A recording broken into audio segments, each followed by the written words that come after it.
सज्जन श्रोते हो, निशिदिनी मध्ये आपलं स्वागत आहे.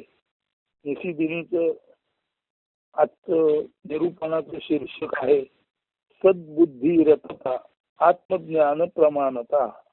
म्हणजे सद्बुद्धीमध्ये रत असणं हेच आत्मज्ञानाचं प्रमाण किंवा आत्मज्ञान झाल्याचं दर्शक किंवा चिन्ह आहे. म्हणजे सद्बुद्धी रतता आत्मज्ञान प्रमाणता. सद्बुद्धीमध्ये कायम जो रममान आहे त्याला आत्मज्ञान प्राप्त झालं हे निश्चित समजावं. सद्बुद्धी रतता आत्मज्ञान प्रमाणता या शीर्षकाखाली संस्कृत सुभाषित आहे. विचार सफलस्तस्य विज्ञेयो यस्य सन्मतेः दिनानुदिनमायाति तानवं भोग गृग्नुता. विचार सफलस्तस्य विज्ञेयो यस्य सन्मतेः दिनानुदिनमायाति तानवं भोग गृग्नुता गृग्नुता. विचार सफलस्तस्य विज्ञेयो यस्य सन्मतेः दिनानुदिनमायाति तानवं भोग गृग्नुता. म्हणजे सत्वबुद्धी रत जो राही त्याचा दिन प्रतिदिन विषयोपभोग क्षय होत असे. त्याचेच आत्मचिंतन ध्यान मंथन आत्मप्राप्ती प्रत सफल होत असे. जो सद्बुद्धीमध्ये कायम रत असतो तोच दिन प्रतिदिन तोच दिवसेंदिवस विषय उपभोगापासून दूर जातो. म्हणजे जेवढा माणूस सद्बुद्धीमध्ये रममान झाला तेवढा माणूस विषयाच्या उपभोगापासून त्याचा क्षय होतो. म्हणजे विषय उपभोग घेण्यापासून तो परावृत्त होतो, दूर जातो.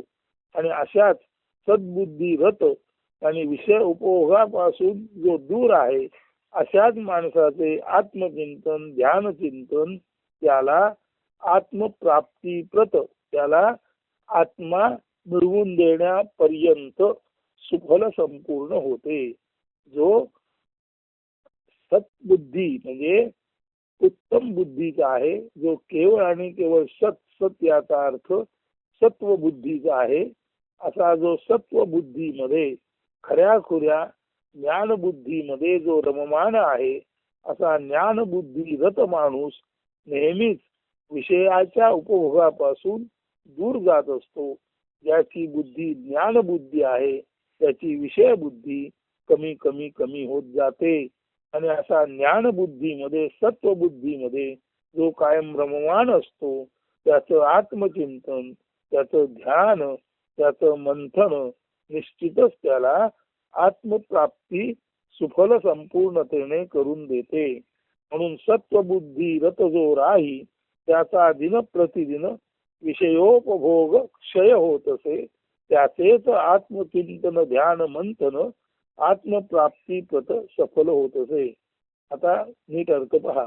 सात्विक वृत्तीच्या माणसाची विषय उपभोग लालसा त्याच्यावर धिष्णू म्हणजे वाढत जाणाऱ्या सत्व गुणानुसार दिवसेदिवस क्षीण म्हणजे कमी कमी होत जाते. जितका तो सत्व गुण वर्धमान होतो जितका सात्विक माणूस सत्व गुणामध्ये वर्धमान म्हणजे वाढत वाढत जातो तितकाच तो विषयोपभोग लंपटेपासून क्षीणमान म्हणजे हळूहळू क्षीण होत जातो. जितका तो सत्व गुणात वर्धमान होतो जितका तो सत्व गुणात उंचीवर जातो तितकाच तो विषयभोग लंपटतेमध्ये खाली खाली खाली म्हणजे कमी कमी क्षीण होत जातो. परिणामतः अति शुद्ध सत्व गुण रतता त्याला आत्मचिंतन ध्यान मंथन या अभ्यास मार्गाने नेत नेत अंतिमतः आत्मदर्शनापर्यंत सफल प्रवासाच्या लाभाची प्राप्ती करून देते. आता असा हा आत्मज्ञानी माणूस सर्वत्र ओथंबून प्रवाहित असणारी एकमेवाद्वितीय आत्मसत्ताच केवळ अवलोकित असतो. आता अवलोक याचा अर्थ अव म्हणजे दूर आणि लोक म्हणजे जग. अवलोकन करणे म्हणजे दूरवरच्या जगाचं निरीक्षण करणे. म्हणजे ज्ञानी माणूस जो सत्व गुणामध्ये रममान असतो आणि जो विषय उपभोगापासून दूर असतो तो अवलोक करीत असतो. म्हणजे दूरवरचं जग पाहत असतो. दूरवरच जग म्हणजे ज्ञाताच्या पलीकडे त्याची दृष्टी असते. आणि ज्ञानी माणूस सत्वगुणी असल्यामुळे आणि तो लौकिक विषयापासून दूर असल्यामुळे, लौकिक विषय उपभोगापासून तो दूर असल्यामुळे असा माणूस लौकिकाच्या पलीकडील अलौकिक, ज्ञाताच्या पलीकडील अज्ञात जगाचं अवलोकन करीत असतो. म्हणजे अज्ञात जग दूर आहे, अलौकिक जग दूर आहे. आणि अव म्हणजे दूर आणि लोक म्हणजे जग. अवलोक म्हणजे दूरच्या जगाचं म्हणजे अज्ञाताचं. अवलोक म्हणजे लौकिक नव्हे तर अलौकिकाचं निरीक्षण ज्ञानी माणूस सतत करीत असतो. कारण तो अज्ञात अलौकिक पाहण्यासाठी केवळ आणि केवळ सत्वगुणाने प्रेरित झालेला सत्वगुणी, एकदम स्वच्छ चित्ताची चित्ताची सरलता ज्याच्याजवळ आहे, जो निष्काम आहे, ज्याला षड्विकार ग्रस्तता नाही, असा तो षड्विकारापासून मुक्त असलेला माणूस अलौकिक जग, ज्याला आपण अज्ञात म्हणतो, जे अलौकिक जग जे अज्ञात आहे ते दूरचं जग आहे. दूरच्या जगाला अवलोक म्हणतात. आणि दूरच्या जगाचं म्हणजे अवलोकाचं पाहणं म्हणजे अवलोकन. म्हणून ज्ञानामध्ये मग्न असलेला, षड्विकार रहित, भोगापासून दूर असलेला सद्बुद्धी रत ज्ञानी माणूस केवळ आणि केवळ अलौकिक अज्ञात म्हणजे दूरच्या जगाचं निरीक्षण म्हणजे अवलोकन करीत असतो, असा याचा अर्थ आहे. वेगळ्या परिस्थितीत ज्ञाताचे पार म्हणजेच जाणीवेच्या पलीकडचे जग, अर्थात ईश्वरी सत्तेचा लोक, ईश लोक, अज्ञात लोक म्हणजेच सर्वसाधारण लौकिक जगा पलीकडील किंवा अलौकिकातील निरीक्षण करणे, याचाच अर्थ अवलोकन असा आहे. जो अलौकिकात रमतो म्हणजे जो अज्ञातात रमतो, जो या जगापलीकडच्या जगात रमतो, तो लौकिक विषयोपभोगापासून विरक्त असतोच. जो या जगाशी संबंधित नाही तो या जगाच्या विषयाशी संबंधित नाही. जो पलीकडचं बघतो तो पलीकडेच असतो. जो अज्ञातात बघतो तो स्वतःच अज्ञात असतो. जो इथे नाही तो पलीकडे आहे. जो इथे नाही तो इथल्या विषयात रममान नाही, तो पलीकडे आहे. याचा अर्थ सर्वाच्या पलीकडे अज्ञात अलौकिक जगाचंच त्याचं निरीक्षण त्याच्या ध्यान चिंतन अभ्यास मार्गात चालू असतो. अर्थात त्यामुळे अशा विरक्त माणसाला ज्ञाता पार अलौकिकाची म्हणजे दिव्य आत्मसत्तेची चाहूल लागते. तेथेच त्या अलौकिकात अज्ञातातच तो रमता जोगी बहता पाणी या उक्तीप्रमाणे आत्मरत असतो. आता ज्ञाता पार असलेला असा हा अलौकिक माणूस रमता जोगी बहता पाणी या पद्धतीने अज्ञातात अलौकिकात त्या जगाच्या पलीकडील लोकात, म्हणजे खरं सांगायचं म्हणजे इथे सर्वत्र ब्रह्मप्रकाश, सर्वत्र प्रकाश आणि प्रकाश पसरलेला आहे. अशा चैतन्य लोकात, ब्रह्मप्रकाश लोकातच हा अलौकिक माणूस अवलोकन करीत असतो. तिथे ब्रह्मप्रकाशामध्ये कोणताही विषय नाही, तिथे सगुण साकारता नाही, तिथे विषय नाही.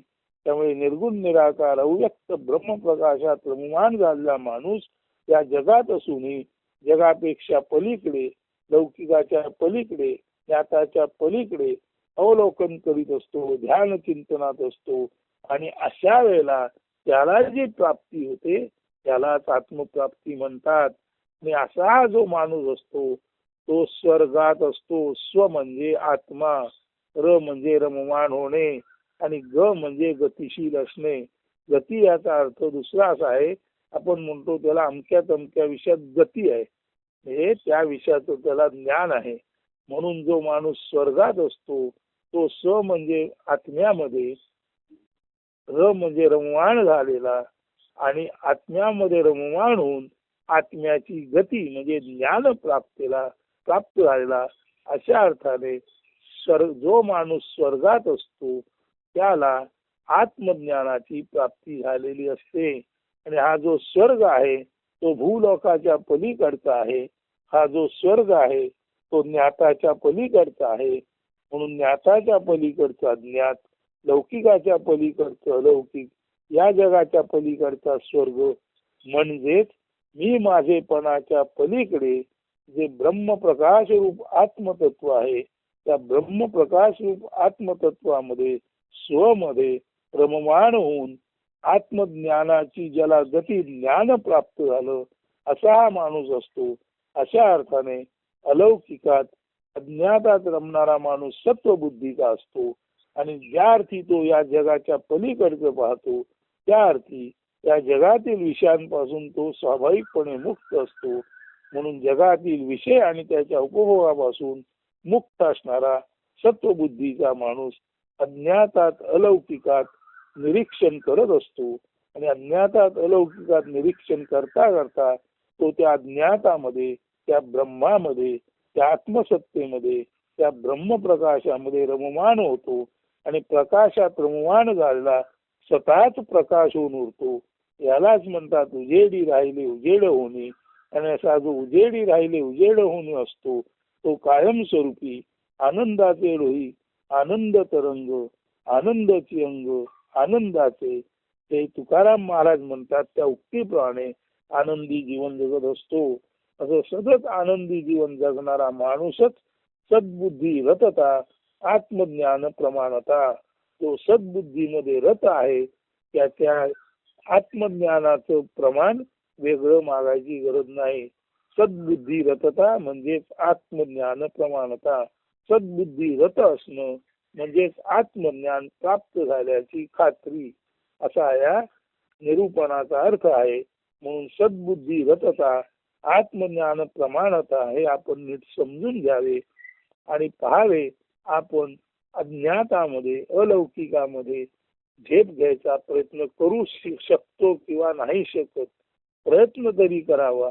प्रयत्न केल्यास जिथे जिथे प्रयत्न आहे, जिथे जिथे यज्ञ आहे, यज्ञ म्हणजे पराकाष्ठा, प्रयत्नांची पराकाष्ठा.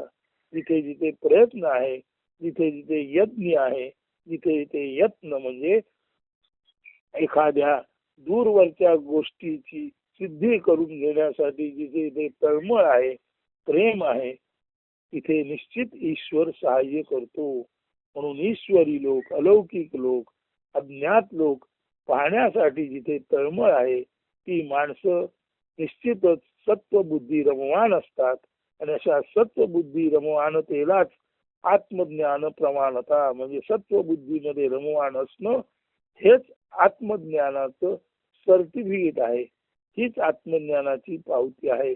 अशा अर्थी सत्वबुद्धी रममानता किंवा सत्वबुद्धी रतता आत्मज्ञान प्रमाणता हे निशिदिनीतील आजचं निरूपण छोटं असलं तरी नीट समजून सर्वांनी घ्यावं अशी विनंती करतो. सर्वांना धन्यवाद देतो. सुप्रभात, सुदिन अस्तु.